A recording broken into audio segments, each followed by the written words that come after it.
Ouais, grâce, Brinis, arranger 4x4.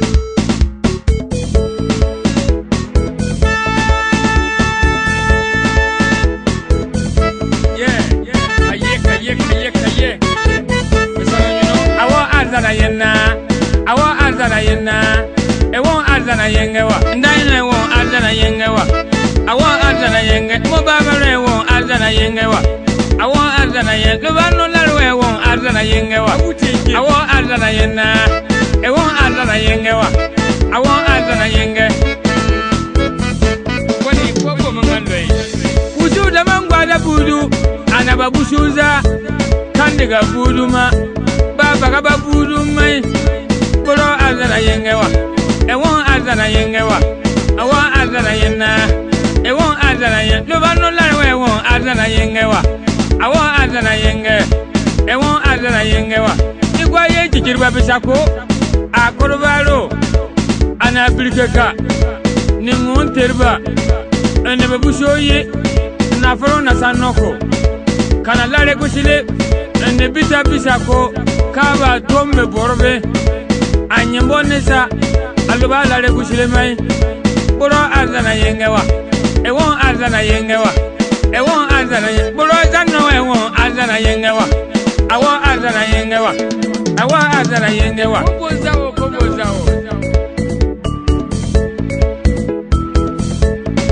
komo ta belgo komo la yibulema yi mane danza kwa zortori ne nyentan kanke kale ya foblepe kale ya gursu kebi ye bor garunwo enyenta kanangoke ablai nangobida kwa zor sapran na jero kale ya gursu boro azana yensawa ewon azana yensawa awo azana yensawa boro azana yensawa ewon azana yensawa kome wusiga tabato Muhammadizi ani dinu sile ka bonkena be kwazo tono na jero kale ya gurso boro azana yens kenyi awo azana yensawa awo azana yensawa kome ngomur bushima gwen sedu debite gwembe boro azana yensawa kome wusiga da kontega alen yodaji ewon azana yensawa awo azana yenwa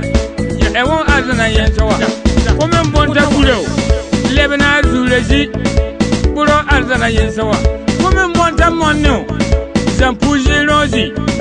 awo azana yensawa awo azana yensawa kwa kana buduzi wa azana yensawa kwa kana dainozi wa azana yensawa kwa ka buduzi wa azana yensawa buro azana yensawa buro azana yenna ewon azana yensawa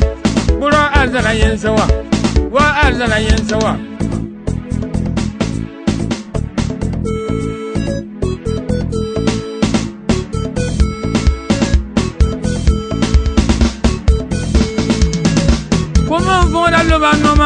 comment vont la lobano chichiri ne mozele ene buso sana sawra balano ninguna bagabo lano loba lano mai beloba damana gai baba yalla nyi do soy awo azana yenna ewon azana yengewa buroza no azana yengewa kon loba no da chichirma on bagaba loba no mai ningan konjeta baba damamule ninga birsibele baba damamule loba nyentane doma dola ka fumimbe loba nyenta dola so ninga nyenta dola so de awo azana yenna awo azana yengewa